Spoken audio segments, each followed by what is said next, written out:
Assalamualaikum warahmatullahi wabarakatuh. Alhamdulillah ala ni'matil iman wal islam. Ashhadu an la ilaha illallah wahdahu la syarikalah. Wa ashhadu anna sayyidina Muhammadan abduhu wa rasuluh la nabiyya ba'dahu.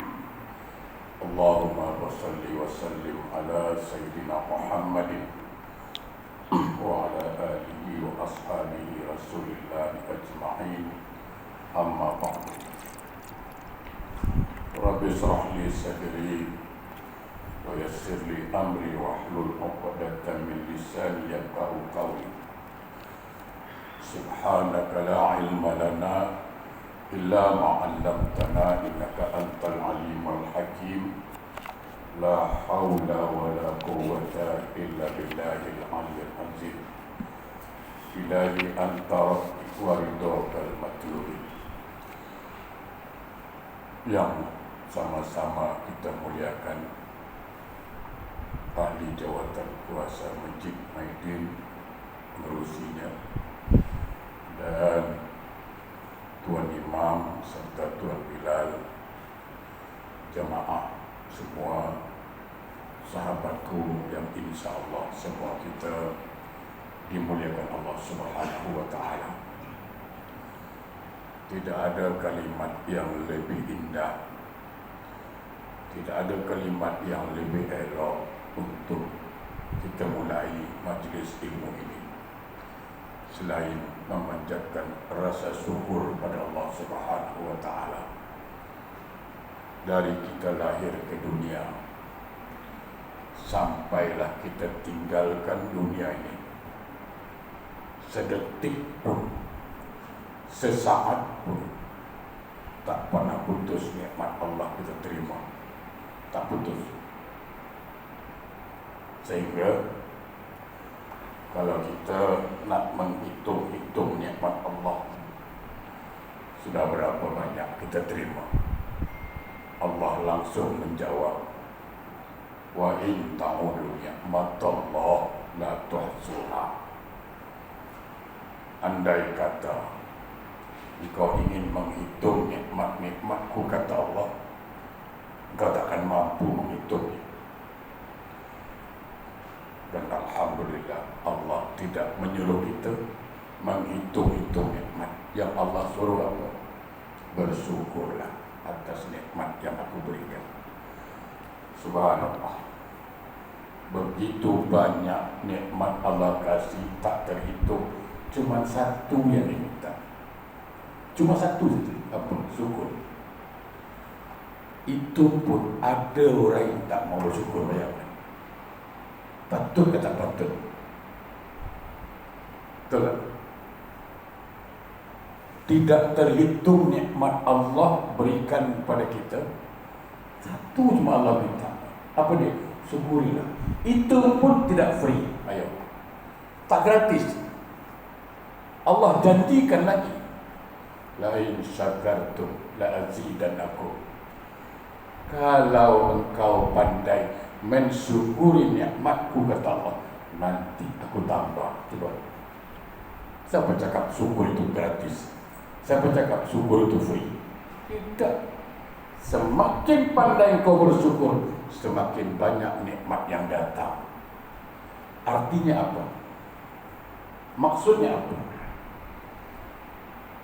Kalau kita ingin hidup senang, nikmat tak pernah putus, maka jadilah orang yang pandai mensyukuri nikmat.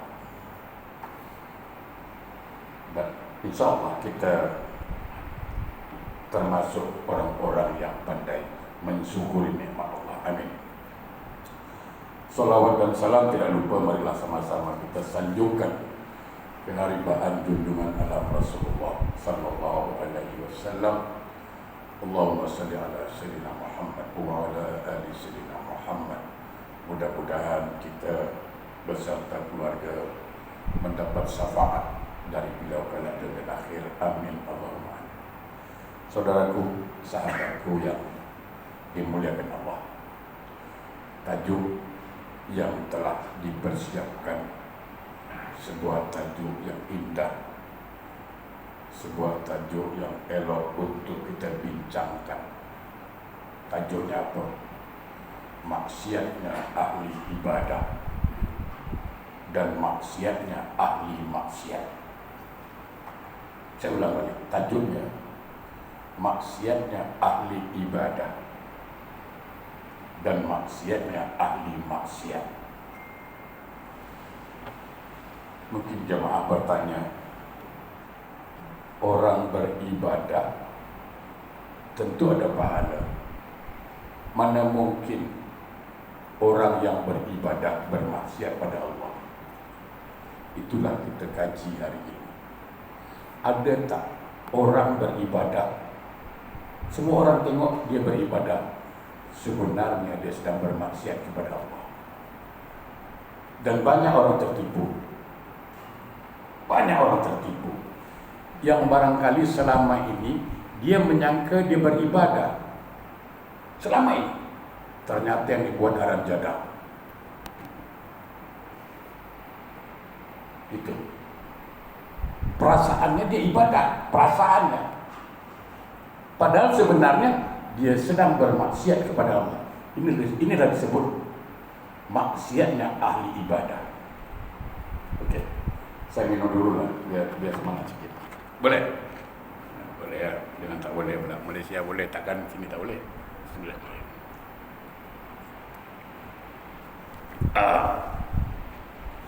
Okay, saya kira pakai ini bagus. Santai lah. Saudaraku yang berbahagia, bagaimana boleh maksiat dalam ibadah? Begini, salah satu syarat, saya ulang balik, salah satu syarat diterimanya ibadah itu ialah apa? Ikhlas. Salah satu syarat. Betul tak Pak Imam? Salah satu syarat untuk diterimanya ibadah yang kita kerjakan itu ikhlas. Ikhlas. Sesuai dengan firman Allah dalam surah Al-Bayyinah.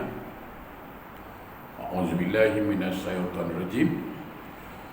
Wa ma umiru illa liya'budullah mukhlisin. Aku tak suruh engkau beribadah, kata Allah. Tiadalah engkau disuruh beribadah kecuali ikhlas. Ikhlas. Jangankan Allah, kita suami, kalau isteri layan kita makan, letak piring berdenting berdentang macam mana? Pam, letak gelas, pam, muka monyok je, agak-agak lah. Kita cakap apa? Kalau kau tak ikhlas, engkau jangan buat. Betul tak? Kau tak ikhlas, kau jangan buat. Kedai mamak pun ada. Aku minta tip tarik ke, kopi tarik ke, dia pun tak ada bebel. Aku belum duduk lagi, dia dah tanya, mau minum apa tuan? Mau makan apa tuan? Belum duduk dia dah tanya. Ini aku dah berbuih mulut bercakap, belum datang juga teh tarik. Ya kan?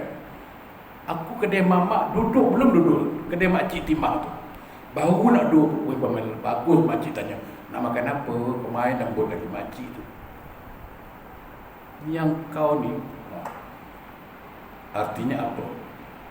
Kita sendiri pun ingin diperlakukan ikhlas.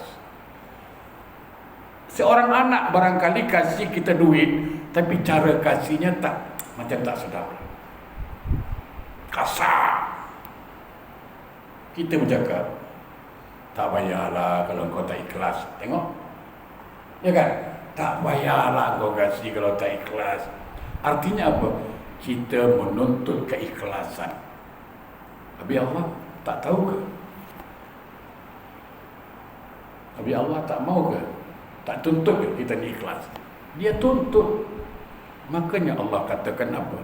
Wa ma umiru illa liya'budullah mukhlisin. Aku tak suruh kau beribadah kecuali ikhlas. Dalam bahasa mudah apa? Kau jangan buatlah kalau tak ikhlas. Jangan buat. Tak payah buatlah kalau tak ikhlas. Kan gitu lebih kurang. Nah, jamaah, satu soalan, ikhlas itu apa? Itu dulu, soalan itu mudah. Apa itu ikhlas? Oh banyak. Tanya ulama nanti macam-macam jawabannya. Okeylah. Saya cuma kasih tahu satu. Dalam Al-Quran ada surah yang namanya surah Al-Ikhlas. Ada tak? Surah Al-Ikhlas. Saya bacakan. Dengarkan baik-baik. A'udzubillahi minasyaitonirrajim. Bismillahirrahmanirrahim. Qul huwallahu ahad. Allahus samad.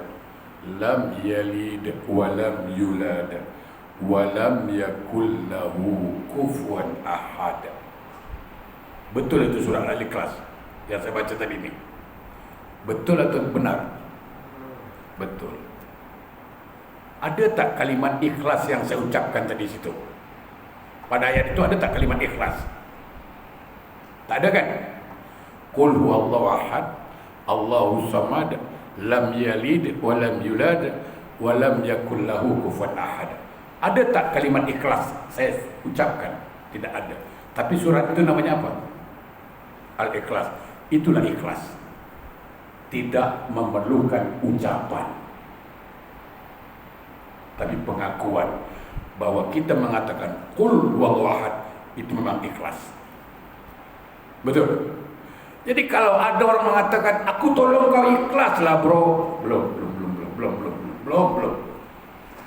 Pernah dengar tak orang itu? Aku tolong kau ikhlas. Kalau masih bercakap, belum sampai atau belum masuk dalam kategori ikhlas yang sebenarnya. Terimalah, aku ikhlas dah. Aku tolong kau ikhlas tau. Amboi. Padahal Nabi cakap tangan kanan memberi, tangan kiri tak tahu, kan gitu. Yang dia pula tangan kanan memberi, tetangga kanan kiri tahu. Macam mana? Ikhlas. Aku ikhlas lah. Menjerit-jerit. Baik. Lawan, ini dia. Ketika kita beribadah ikhlas karena Allah, tidak dalam ucapan saja, tapi dalam perbuatan, benar ibadah itu. Tapi ingat, jangan sampai kita salah dalam ibadah. Apa? Lawan dari ikhlas apa? Riya. Ini dia. Lawan dari ikhlas itu riya. Ujub. Jamaah, ketika orang itu sholat, ketika orang itu naik haji, ketika orang itu bersedekah, ketika orang itu baca Quran, ternyata niatnya riya, ujub, maka sebenarnya dia bukan sedang beribadah pada Allah, tapi sedang berkhianat kepada Allah, sedang bermaksiat kepada Allah. Karena riya, ujub itu haram. Betul. Bayangkan seseorang yang pergi haji. Ini peringatan awal. Seseorang yang pergi haji, biaya sekarang berapa? 10.000 lebih. Menunggunya puluhan tahun. Betul. Bukan macam kita dulu, daftar sekarang besok berangkat. Sekarang daftar sekarang lagi 20 tahun nak berangkat. Begitu dia berangkat haji tahun ini, iblis ni, setan ni, dia kacau. Kau pergi haji, pergilah. Yang penting haji kau Allah tak terima. Caranya macam mana? dimasukkan rasa bangga, rasa riak di hati ini. Betul? Ketika dia riak, ketika dia bangga bahwa tengok siapa aku pergi haji tahun ini. Dia pergi haji bukan ikhlas karena Allah, tapi ada rasa riak, ujub di situ. Berapa? Puluhan ribu duitnya habis tenaga dia, sa'i, tawaf, umrah lagi, jamratul, lempar jamrah, tapi tak ada nilai pahala. Kenapa? Karena dia sedang bermaksiat kepada Allah. Kenapa maksiat? Karena niatnya tidak betul. Hati-hati. Alah ustaz, kan cuma sikit ustaz. Ikhlas ustaz, cuma masuk sikit lah. Itu kan kadang-kadang gitu. Bukan riak ustaz, bukan ujub, sikit je, tapi banyak ikhlas lah. Okey. Ini air putih, ikhlas. Air putih. Satu gelas air putih. Saya masukkan sikit saja. Setetes, 2 tetes air kopi. Berubah tak warnanya? Berubah. Orang takkan sebut air putih. Pasti. Air apa tu? Hitam aja nampak. Tengok. Padahal masuk setetes saja. Merubah warna air ini. Sama. Ikhlasnya ada, cuman sedikit masuk riak, merubah dia menjadi riak, menjadi syirik. Itu yang dikatakan Rasulullah ya, dalam sebuah sabdanya, aku sangat khawatir terhadap umatku. Apa dia? Syirik kecil, syirkul asghar. Sahabat bertanya, wa ma syirkul asghar ya Rasulullah? Apa itu syirik kecil? Nabi jawab, riak. Suka menunjuk-nunjuk, minta pujian orang lain. Jadi intinya apa? Saudaraku, ketika orang itu beribadah riak, menunjuk-nunjuk, pamer, bahwa sebenarnya dia bukan sedang beribadah, tetapi sedang bermaksiat kepada Allah. Hati-hati. Dia baca Quran, bagus suara dia. A'udzubillahi minasyaitonir rajim. Niatnya apa? Error sih. Siapa yang tak kenal? Bismillahirrahmanirrahim. Tengoklah, tahu. Apakah saya sedang beribadah atau sedang maksiat itu? Ya kan? Apakah saya sedang beribadah atau sedang maksiat? Karena dalam hati saya muncul bangga, muncul riya. Saya bukan sedang beribadah baca Quran, tapi sedang bermaksiat kepada Allah. Niatnya tidak betul. Hati-hati. Jamaah, yang diganggu setan ni, yang digoda setan ni siapa? Orang nak ibadah lah. Orang nak solat dia ganggu. Orang nak pergi haji dia kacau, dia goda. Orang nak bayar zakat tu dia goda.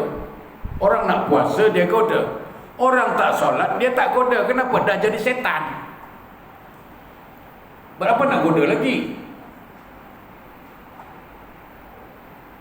Jangan main-main. Yang digoda Allah, yang digoda setan orang yang baik lah. Orang yang tak mau ikut setan dia goda lah. Kalau dah ikut setan takkan dia nak goda lagi. Saya selalu cakap, dulu isteri saya tak mau dengan saya goda dia sampai dapat. Betul. Isteri saya dulu tak mau dengan saya. Saya pun goda dia, dek, abang boleh tidur tanpa lampu, abang boleh makan roti tanpa keju, tapi abang tak boleh hidup tanpa kamu. Ampun, bombang-bombang dia. Semua, ya betul. Abang boleh tidur tanpa lampu, abang boleh makan roti tanpa keju, tapi abang tak boleh hidup tanpa kamu. Dia pun menggelinyang lah, ya kan? Belum dapat, saya goda. Sekarang dah jadi isteri saya, takkan saya nak goda juga, buang karen. Dah jadi pun. Sama, setan itu menggoda siapa? Yang tak mau ikut dia. Kalau dia jadi, takkan dia nak goda juga. Jadi orang yang tak sholat itu bukan digoda setan, memang dah jadi setan. Betul. Saya minta maaf lah. Terkadang orang meninggalkan sholat, orang Islam terutama. Saya katakan ini orang Islam. Saya kadang-kadang heran. Ada orang Islam, umur dah tua lah saya katakan. Dia tinggalkan sholat, merasa tak ada masalah dalam Islam. Tak ada masalah. Saya sampaikan hari ini, pagi ini, ingat baik-baik. Ini subuh 1, 18 hari bulan 2021. Ingat baik-baik. Camkan baik-baik bagi siapapun yang meninggalkan solat dengan sengaja. Siapapun. Hatta dia anak kita, saudara kita, isteri kita, siapapun. Okey, tengok. Seseorang yang mendirikan solat, saya ulang balik biar jelas. Seseorang yang mendirikan solat, dia tidak baca suratul Fatihah dalam solatnya, sah tak solatnya? Tidak. Kenapa tidak sah? Karena dia meninggalkan rukun. La salat liman lam yaqra bi Fatihatil kitab. Tidak sah solat kalau dia tak baca Fatihah kitab. Kenapa tidak sah solatnya? Karena rukun dia tinggalkan. Seseorang pergi haji,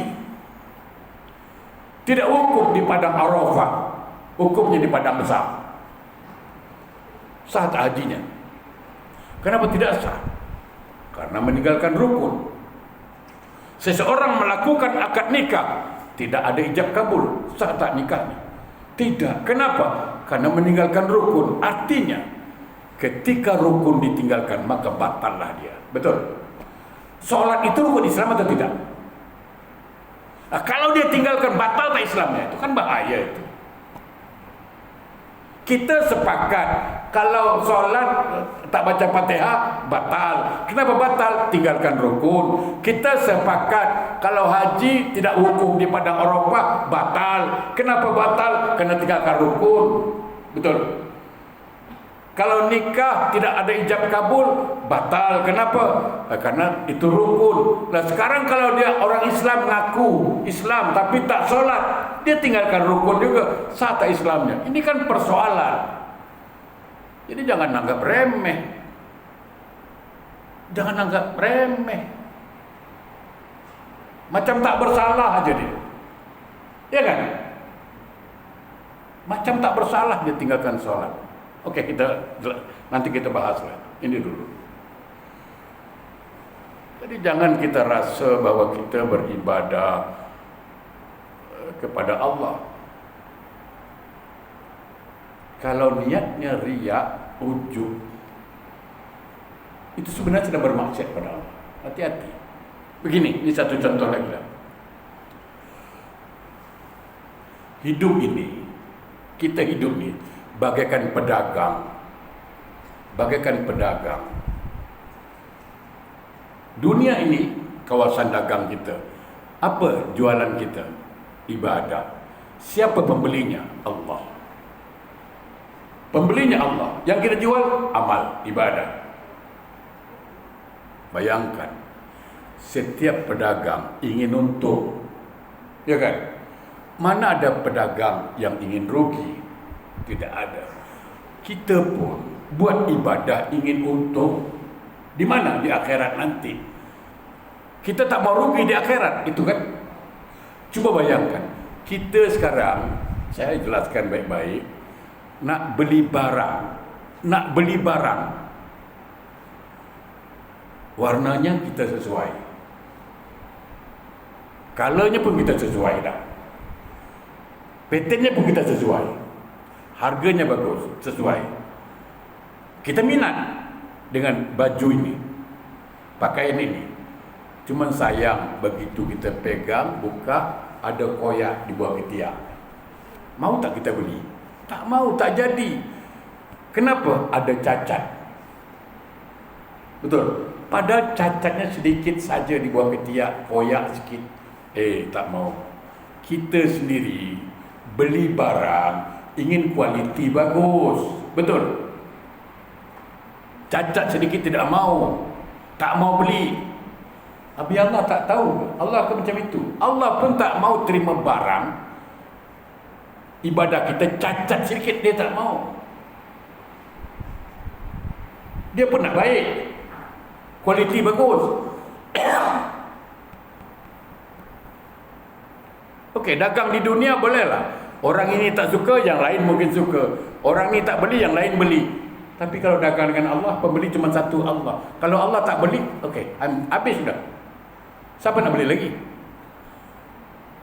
Makanya dalam ibadah itu perlu banyak kajian. Hati-hati saya katakan. Ni satu contoh lagi, saya kasih contoh mudah lah. Ini 2 bilik. Kalau kita nak beribadah ada 2 bilik. Satu disebut bilik rahmat, satu bilik laknat. Setiap bilik ni ada 2 pintu, setiap pintu ada 2 kunci. Satu kunci untuk membuka satu pintu. Mana mungkin satu pintu buka 2 kunci. Betul? Sekarang saya solat.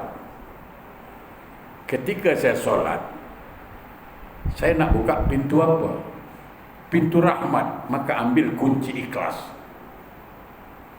Ketika saya ambil kunci ikhlas, maka terbukalah pintu rahmat.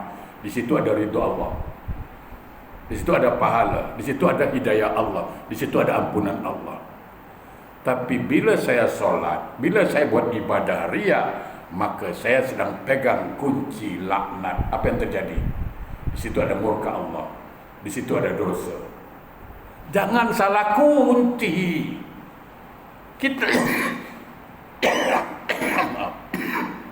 Kita ibadahnya betul. Betul ibadahnya. Bacaan Fatihahnya bagus, rukuknya bagus, niatnya yang tak bagus. Innamal a'malu binniyat, suatu pekerjaan tergantung dari niat. Itu kan masalah. Kita tidak mau gagal dalam ibadah. Jamaah, saya tambahkan sedikit. Apa itu amal soleh? Apa itu amal soleh? Kata ulama dua. Yang disebut amal soleh 2 syaratnya. 1, kalau amal itu diterima Allah, maka dia amal soleh. Kalau Allah tak terima, dia amal salah. Hati-hati. Bila amal kita, solat kita, haji kita, puasa kita, zakat kita diterima Allah, maka itu amal soleh. Tapi bila Allah tak terima ibadah kita, maka dia amal salah. Hati-hati. Hati-hati. Dan yang kedua, bila ibadah itu bermanfaat buat diri dia. Kan ada juga orang sekarang solat, rajin, sujud, kepalanya sujud ke bumi, tapi hatinya sombong. Ada. Sombong dia, solatnya rajin tapi sombongnya rajin juga itu. Ada, baca zikirnya rajin tapi mengumpat orang rajin juga. Ayo, macam mana? Jamaah, ingat, termasuk saya ingatkan diri saya, Islam tidak diukur oleh hitamnya jidat ini. Hitamnya kening ini bukan ukuran Islam seseorang. Islam tidak diukur dari hitamnya kening. Islam tidak diukur dari panjangnya jubah. Islam tidak diukur daripada balutan serban. Islam tidak diukur dari ukuran seluar. Tapi Islam itu diukur sampai di mana, sejauh mana ketaatannya kepada Allah dan sejauh mana manfaatnya buat manusia. Itu ukuran Islam. Sejauh mana ketaatannya kepada Allah dan sejauh mana manfaatnya buat manusia orang yang lain. Walaupun hitam keningnya tapi sombong, tak payah.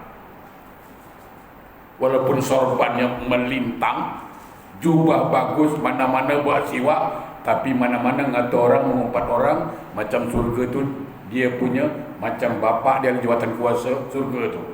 Bukan kasar, tidak bagi tahu je.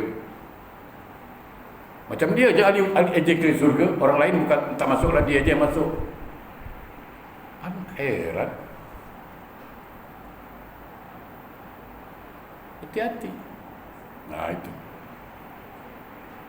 Jadi intinya apa? Saudaraku, ketika kita beribadah, riak, ujub, sebenarnya dia sedang bermaksiat pada Allah. Hati-hati. Hati-hati. Jadi maksiat seseorang pada Allah ketika dia riak. Jangan berbahagia. Ada satu hadis di sini. Dikatakan apa? Faman amila amalan asraka fihi ghairi fa ana minhu bari'un. Barang siapa mengerjakan satu amal perbuatan yang di dalamnya terdapat persekutuan selain aku, kata Allah, ya, maka aku berlepas diri daripadanya. Bahkan dalam hadis yang lain dikatakan apa? Ketika di akhirat nanti Allah berfirman, engkau cari, jumpai, temui, carilah dulu siapa yang kau tunjukkan ibadah engkau, kau minta puji dia, engkau minta pahala dengan dia, kau jangan minta dengan aku. Jamaah, jangan salah faham. Orang puji kita tak salah, yang salah kalau kita minta puji. Orang puji kita tak masalah. Oh, dia baca Quran bagus, tak masalah. Tapi jangan kita bagus tak baca Quran, puji sikit. Itu yang salah. Orang puji tak ada masalah. Yang salah tu kalau kita yang gila puji. Ya kan? Yang salah tu kalau kita gila puji, bukan salah orang puji kita, tidak. Nah, itu ya. Yang kedua, maksiatnya ahli maksiat. Ini dia. Apa pula ni? Jadi kalau maksiatnya ahli ibadah, kalau dia riak, ujub dalam ibadah, maka dia bermaksiat, bukan beribadah. Sekarang apa? Maksiat ahli maksiat. Dia dah maksiat, lagi buat maksiat. Perhatikan Al-Quran, surat Az-Zumar, ayat 53. Tak lama ni. Penjelasannya tak lama. Sikit. Az-Zumar, ayat 53. A'udzubillahi minasyaitonir rajim. Qul ya ibadiyallazina asrafu ala anfusihim la taqnatu min rahmatillah innallaha yaghfiru dzunuba jami'a innahu huwal ghafurur rahim. Qul ya ibadiyallazina asrafu ala anfusihim, katakanlah, wahai hamba-hambaku yang melampaui batas terhadap diri mereka sendiri. Bayangkan, kurang baikkah Allah itu? Kurang sopankah Allah itu? Kurang lembutkah Allah itu? Dia panggil orang maksiat. Dia bukan cakap, penyangak. Dia tak. Kita yang sibuk. Kita tengok orang jahat ni. Malaon. Tengok. Penyangak, balul. Senang aja panggil orang. Tengok Allah. Allah panggil ahli maksiat, orang yang banyak dosa. Dia panggil apa? Ya ibadiyallazina asrafu, wahai hamba-hambaku yang melampaui batas. Tengok betapa lembutnya bahasa Allah. Dia tak cakap pendosa, maksiat. Dia tak sebut wahai hambaku yang melampaui batas. Bayangkan. Jemaah, kita ni bukan malaikat. Bukan. Kalau malaikat tak pernah salah, betul. Dan kita juga bukan setan. Sebab setan tak pernah baik. Ingat, malaikat tak pernah salah, setan tak pernah baik. Kita ni malaikat bukan, setan pun bukan. Cuma kadang-kadang jadi malaikat, kadang-kadang jadi setan. Artinya apa? Kadang-kadang buat baik macam malaikat, kadang-kadang buat salah macamlah setan. Itulah manusia. Mana ada manusia yang tak pernah salah? Sedangkan Nabi Adam tu selalu saya cakap, sedangkan Nabi Adam di surga. Di surga cuma satu yang Allah larang. Satu larangan Allah pada Adam di surga. Wala taqrabu hadhihi sajarah fatakuna minaz zalimin. Jangan kau dekati pohon itu, Adam. Satu yang Allah larang. Ternyata Adam gagal. Apalagi Adam Singapura, jangan temberanglah. Sedangkan Nabi Adam kat surga tumbang, takkan Adam sini tak tumbang-tumbang. KO pun ada. Ya kan? Tengok Allah tu kurang baik apa dia? Dia tak sebut penyangak, malaun, tidak. Wahai hambaku, dia akui kita hamba dia, walaupun banyak salah. Oleh karena itu jamaah yang berbahagia, minta maaf saya katakan, jangan pernah mengutuk orang, jangan pernah menghina orang. Saya ingin katakan apa? Sejahat apapun orang itu, sesamsing apa orang itu, sejahat apapun dia, pintu surga masih terbuka untuk dia kalau dia bertaubat. Betul. Sejahat apapun dia, sesamsing apapun dia, pintu surga masih terbuka kalau dia mau bertaubat. Tapi sebaik apapun kita, sealim apapun kita ini, sehitam apapun kening kita, sepanjang apapun sorban kita, pintu neraka terbuka untuk kita kalau hati ini sombong. Kalau hati ini sombong, menganggap orang lain tak betul, dia je yang betul. Hati-hati. Hati-hati. Allah tengok. Tengok. Dia panggil, wahai hamba-hambaku yang melampaui batas. Artinya apa? Jemaah, perhatikan doa Nabi Adam. Rabbana zolamna anfusana wa illam taghfir lana. Ya Allah, kami telah menzalimi diri kami. Artinya apa? Setiap maksiat yang kita kerjakan, sebenarnya maksiat itu telah menzalimi diri kita. Apa maksiat yang kita kerjakan? Apa maksiat yang kita kerjakan? Sebenarnya kita sedang menzalimi diri kita. Semakin banyak maksiat kita buat, semakin banyak kita menzalimi diri kita. Minta maaf, kita orang zalimi kita marah. Engkau zalimi aku, engkau zalimi aku. Tapi dia sendiri menzalimi diri dia. Dengan apa? Dengan bermaksiat. Apa kata Allah? Apa itu maksiat ahli maksiat? Allah dah panggil, wahai hamba-hambaku yang melampaui batas. Apa? Tengok, la taqnatu mir rahmatillah. Jangan engkau putus asa dari rahmat Allah. Artinya apa? Ketika seorang ahli maksiat dia putus asa dari rahmat Allah, dia sedang bermaksiat pada Allah. Itulah maksiatnya ahli maksiat. Apa? Putus asa dari rahmat Allah. Aku banyak dosa, aku faham. Aku hari-hari buat maksiat, aku kaki mabuk, aku kaki judi, banyak sangat dosaku. Ahli maksiat.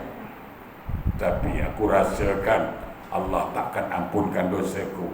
Itulah dia maksiatnya ahli maksiat, menganggap Allah tak mengampunkan dosa dia.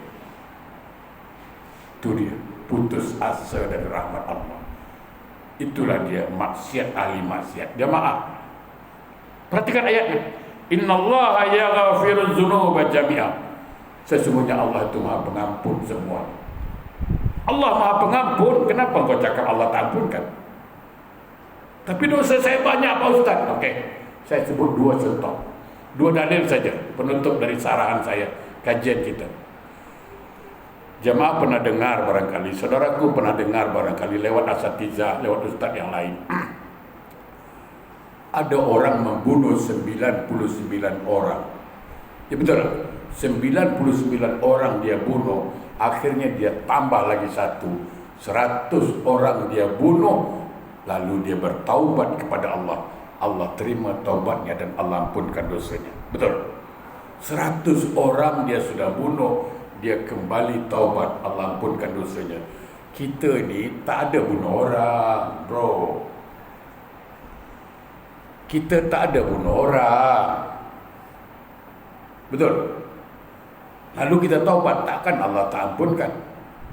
100 orang dia dah bunuh, Allah ampunkan, Allah boleh ampunkan. Allah boleh ampunkan. Takkan kita tak pernah bunuh orang, Allah tak ampunkan? Kenapa cakap Allah tak ampunkan dosaku? Banyak sangat. Tu 100 orang dia dah bunuh, Allah boleh ampunkan apa? Tu. Itu bukti. 100 orang dia bunuh, Allah ampunkan. Kita tak pernah bunuh orang. Yang kedua,